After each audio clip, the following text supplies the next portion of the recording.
Mic check. Look, if anybody believes in the Bible, I got that news for y'all, buddy boys. I got that news, you dig? Now, disclaimer though, because I gotta be fair. If anybody does not believe in the Bible, right, you may disregard everything I'm finna say, right? Because I understand that it holds no weight. Man, I didn't play with you before. We had this conversation before. Okay, what was the conversation about? It was about the distinction between the Old Testament and the New Testament and keeping the covenant, I think. Okay. Did we ever finish, or did we get killed because, you know, like, did we ever not finish because we got killed? No, we got, I remember your voice, yeah. It was definitely, yeah. Alright, for surely. Well, if you have any questions about that, or whatever the case is.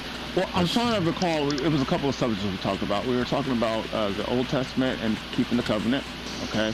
And, let me see. Because, you know, I think you were stressing the point, something about eating pork. Yes, sir. It's a sin to eat pork according to the biblical text. Yeah, and I was trying to argue the point about, that was it was all clear, that was cleared out when Jesus had offered his body as sacrifice. So they had done away some of those old laws. Okay. Jesus didn't keep the Sabbath the same way that they did in the Old Testament, correct? Well, no, that's incorrect. Christ kept the Sabbath. He never sinned, not one time, right? Or would you say Christ sinned? Because if you don't keep the Sabbath, that means you sinned, right? No, Christ wasn't supposed to sin. Hold on. You didn't answer. Hold on. Slow down. I asked the question, right? I said, if you don't keep the Sabbath, that's a sin, right? It's a sin worthy of death, right? No. You said it's not a sin. Okay, so it's not a sin to break the Sabbath? No. All right. Well, then, I can't really have a. I mean, I'll listen to what you have to say, but at this point, I would be more interested in teaching rather than kind of debating, because you don't even know what sin is yet. You get what I'm saying? So, but I'll listen to you. How do you know what I know? Because you just told me it's not a sin to break the Sabbath day. Well, you've already failed as a teacher, because you failed as a teacher because you already established that you know what I know, and you really don't. Well, I mean, you just told me. Don't start off like that. Well, I just asked you. But teachers, I'm sorry. When teachers teach, they don't start off teaching like that. You're trying to dictate. You're not actually teaching. But I asked you, what is it a sin to break the Sabbath? Then you said no, correct? Yes. Okay, so that's incorrect according to the biblical text. It's a sin worthy of death. I understand. Hold on. Let me show you something. Matter of fact, let me show you out the Bible, because I'm doing a lot of talking. Let me. I didn't follow. I thought I followed you guys. I'm gonna fly back to you guys. Okay, now let me show you something, right? So you won't make this incorrect statement again and then try to act like I'm in the wrong or error, right? So this is the book of Exodus. Right? No, you have a long way to go with teaching before you can actually teach somebody. I think you should learn how to teach first before you take information and try to teach it to someone, because you don't present it in a teaching way. I see. Well, that's a nice opinion, but I teach thousands of people online. A lot of people have turned to following the Lord from my teachings, right?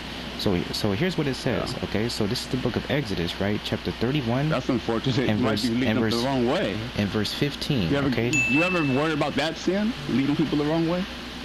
Okay. Well, how am I leading people the wrong way by teaching them to keep the commandments of God? Well, it's just the way that you teach, you know. I mean, that's an opinion, right? I don't like the way that you play PUBG. Are you in sin because of it? Or I don't like the way that you said something. You got to know what sin is before you. Okay, then. So what's the point? Wait a minute. Hold on. That's the point.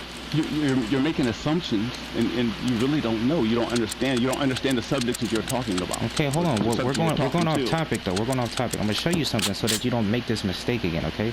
So this is the book of Exodus. The mistake you're making is a person that you're talking to. You have no idea the knowledge of the person you're talking to. Yes, I do, because you just told me it's not a sin to keep the Sabbath day. So that lets me know you have you know absolutely nothing about this biblical text. I'm a high-end I battle PhD professors and biblical scholars and pastors. It doesn't matter who you battle. It does matter, because you're saying something that's incorrect, and this is the basics. Okay, hold on. Aren't you a Christian, right? No, I'm not a Christian. Oh, okay. Right, I'm higher than a Christian. Christians, we eat them up all day on our page, okay? Because they don't know the Bible. Okay, now listen to this. Now this is the book of Exodus. I'm trying to kill somebody real quick. Yeah, he don't want to hear the Bible when it's coming out. It's gonna come out anyway, right? Hold on. I gotta put you Exodus, chapter 31. See when that verse come out. See, he don't want to hear that. Typical, right? So this is the book of Exodus, chapter 31 and verse 15. It says, 6 days may work be done, but in the seventh is the Sabbath of rest, holy to the Lord. This is the key point. Whosoever doeth any work in the Sabbath day, he shall surely be put to death, right? So it is a sin to break the Sabbath day that is worthy of death, right? But this gentleman says it's not a sin. So who do we believe? Do we believe this guy who just kind of doesn't know the Bible? Or do we believe the biblical text and an instructor that knows what he's talking about? You get what I'm saying?